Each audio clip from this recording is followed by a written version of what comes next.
The current decode programme में एक बार फिर से आपका स्वागत है। आज का विषय है एयर इंडिया AI-171 घटना की प्रिलिमिनरी रिपोर्ट। यह खबर एविएशन इंडस्ट्री तथा आपदा प्रबंधन विषय से संबंधित है तथा परीक्षा के दृष्टिकोण से महत्वपूर्ण है। आज के वीडियो में हम जानेंगे कि यह खबर चर्चा में क्यों है। इसके बाद हम जानेंगे air India flight AI-171 crash preliminary report में इस हादसे से संबंधित किन महत्वपूर्ण जानकारियों तथा तथ्यों को उजागर किया गया। साथ ही हम जानेंगे कि फ्यूल कंट्रोल स्विच या ईंधन नियंत्रण स्विच क्या होते हैं और कैसे काम करते हैं। और अंत में यह भी समझेंगे कि ईंधन नियंत्रण स्विच क्यों कट ऑफ हुए। और अंत में इस खबर से संभावित मेंस परीक्षा के प्रश्न को भी देखेंगे। इसीलिए वीडियो को पूरा देखें ताकि आपको इस रिपोर्ट से जुड़ी सभी महत्वपूर्ण जानकारी पता हो सके। आइए सबसे पहले देखते हैं कि यह रिपोर्ट चर्चा में क्यों है। हालिया खबरों के अनुसार 12 जून 2025 को अहमदाबाद से लंदन गैटविक के लिए उड़ान भरने वाला एयर इंडिया का विमान AI-171 एक बोइंग 787 ड्रीमलाइनर उड़ान भरने के लगभग 30 सेकंड बाद दुर्घटनाग्रस्त हो गया, जिसके परिणाम स्वरूप 242 लोगों की जान चली गई, जिनमें विमान में सवार 242 लोगों में से 230 यात्री, 10 केबिन क्रू और 2 पायलट शामिल थे। वहीं एक यात्री की जान इमरजेंसी गेट के पास बैठे होने के कारण बच गई। वहीं इसके अलावा जमीन पर उपस्थित 19 लोगों को भी इस हादसे में अपनी जान गंवानी पड़ी। साथ ही जमीन पर मौजूद 67 लोग घायल भी हुए। बता दें, हाल के भारतीय इतिहास की सबसे घातक विमानन दुर्घटनाओं में से एक इस घटना ने विमानन सुरक्षा को लेकर गंभीर चिंताएं पैदा कर दी है।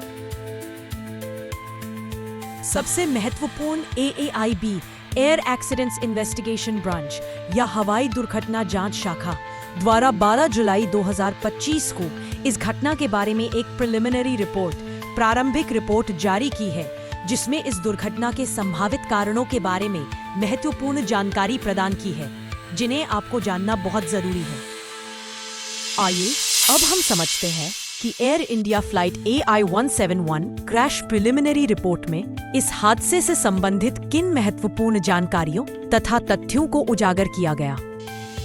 आपको बता दें, इस रिपोर्ट में इस हादसे से संबंधित कुछ महत्वपूर्ण जानकारियों तथा तथ्यों को उजागर किया गया, जिसमें निम्न जानकारियां तथा तथ्य शामिल हैं। इस प्रिलिमिनरी रिपोर्ट के अनुसार जो सबसे महत्वपूर्ण बात सामने आई वो ये कि विमान अहमदाबाद एयरपोर्ट से उड़ान भरने के कुछ ही क्षणों बाद 1 सेकंड के अंतराल में दोनों फ्यूल कंट्रोल स्विच या ईंधन नियंत्रण स्विच रन से कट ऑफ स्थिति में चले गए, जिससे थ्रस्ट में कमी आई और लगभग 400 फीट की ऊंचाई पर विमान लिफ्ट बनाए नहीं रख सका, जिससे तेजी से नीचे की ओर उतरना शुरू हो गया। इसके अलावा प्रारंभिक रिपोर्ट में कॉकपिट वॉइस रिकॉर्डर CVR और फ्लाइट डेटा रिकॉर्डर FDR के आंकड़ों के आधार पर यह पता चला कि 13 से 38:42 IST 88:42 UTC पर उड़ान भरने के कुछ ही क्षणों बाद दोनों ईंधन नियंत्रण स्विच 1 सेकंड के अंतराल पर रन से कट ऑफ पर चले गए। इस कारण दोनों इंजनों को ईंधन की आपूर्ति रुक गई, जिससे इंजन थ्रस्ट उत्पन्न करने के लिए पर्याप्त ऊर्जा उत्पन्न करने में विफल हो गए। इसके बाद पायलटों ने इंजन 1 के ईंधन स्विच को वापस रन पर लाकर और उसके 4 सेकंड बाद इंजन 2 को वापस लाकर रिकवरी का प्रयास किया। इंजन 1 फिर से चालू हुआ और स्पूल अप हुआ, जबकि इंजन 2 फिर से चालू हुआ, लेकिन उसकी कोर स्पीड में उतार चढ़ाव का अनुभव हुआ और full authority digital engine control FADEC system thrust को ठीक करने का प्रयास कर रहा था। इन प्रयासों के बावजूद विमान उड़ान भरने के 30 सेकंड बाद 13:39 IST पर एक रिहायशी इलाके में दुर्घटनाग्रस्त हो गया। जब मलबे की जांच की गई तो दोनों ईंधन नियंत्रण स्विच रन स्थिति में पाए गए, जो पायलटों द्वारा इंजन को पुनः चालू करने के प्रयासों के अनुरूप था। आइए अब हम समझते हैं कि ईंधन नियंत्रण स्विच क्या होते हैं और कैसे काम करते हैं। ईंधन नियंत्रण स्विच विमान की ईंधन प्रणाली के अभिन्न अंग होते हैं, जो इंजनों में ईंधन के प्रवाह को नियंत्रित करने के लिए जिम्मेदार होते हैं। रन स्थिति में ईंधन सामान्य रूप से प्रवाहित होता है, जिससे इंजन चलता रहता है। वहीं कट ऑफ स्थिति में ईंधन की आपूर्ति बंद हो जाती है, जिससे इंजन बंद हो जाते हैं।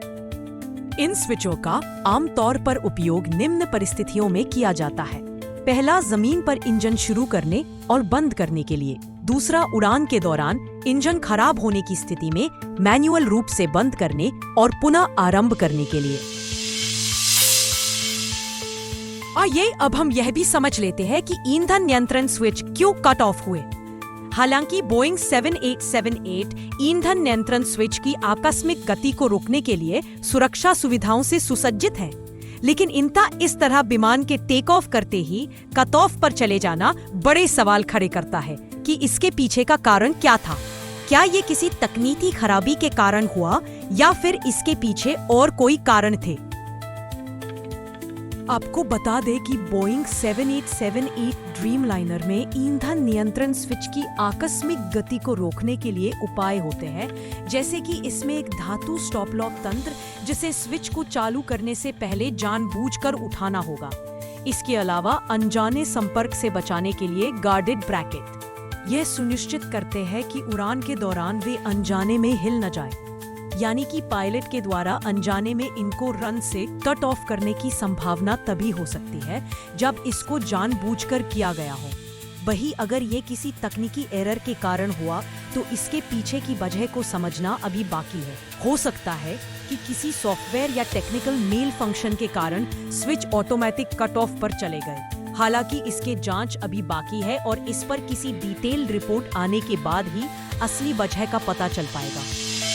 इसके अलावा कॉकपिट वॉइस रिकॉर्डर ने एक महत्वपूर्ण बातचीत रिकॉर्ड की, जो कॉकपिट में व्याप्त भ्रम को रेखांकित करती है। इस रिकॉर्डिंग में एक पायलट को यह पूछते हुए सुना जा सकता है, "Why did you cut off?" आपने स्विच क्यों बंद कर दिया? जबकि दूसरे ने जवाब दिया, "I didn't do it." मैंने ऐसा नहीं किया। इस बातचीत का पूरा विवरण अभी जारी नहीं किया गया है। इससे ये प्रतीत होता है कि जब पायलट्स को अचानक पता चला कि इंजन से थ्रस्ट नहीं मिल रहा और जब उन्होंने फ्यूल कंट्रोल स्विच को कट ऑफ पर देखा, जबकि उन्हें तो रन पर होना चाहिए, तो उन्हें आपस में कंफ्यूजन हुई और उन्होंने दूसरे पायलट से पूछा कि तुमने इसे कट क्यों किया। वही दूसरे पायलट को भी नहीं पता था कि ऐसा क्यों हुआ, तो उनका भी जवाब था कि मैंने ऐसा नहीं किया है। मतलब दोनों को ही क्लियर नहीं था कि ये सब क्यों हुआ।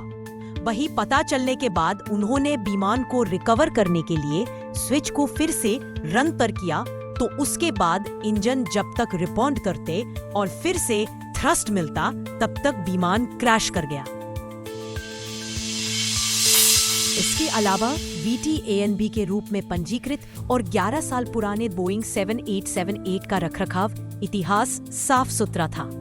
थ्रॉटल कंट्रोल मॉड्यूल को 2019 और 2023 में बदला गया था और 2023 के बाद से कोई खराबी नहीं देखी गई। सभी उड़ान योग्यता निर्देशों का पालन किया गया था और दाहिना इंजन मार्च 2025 में बदल दिया गया था। साथ ही फ्लैप की स्थिति 5 डिग्री पर सेट की गई थी, जो टेक ऑफ सेटिंग्स के अनुरूप थी। मौसम सामान्य था और टेक ऑफ का वजन सीमा के भीतर था। विमान में कोई खतरनाक सामान नहीं था। साथ ही यह भी सामने आया कि pilot in command captain Sumeet Sabharwal को बोइंग 787 पर 8,600 घंटे का अनुभव था, जबकि सह पायलट क्लाइव कुंदर को 1,011 घंटे का अनुभव था। उड़ान से पहले दोनों को पर्याप्त आराम मिला था। हालांकि इस हादसे पर एक विस्तृत AAIB की प्रारंभिक रिपोर्ट में जिम्मेदारी तय नहीं की गई है, लेकिन ईंधन नियंत्रण स्विच की गति को एक प्रमुख कारक बताया गया है।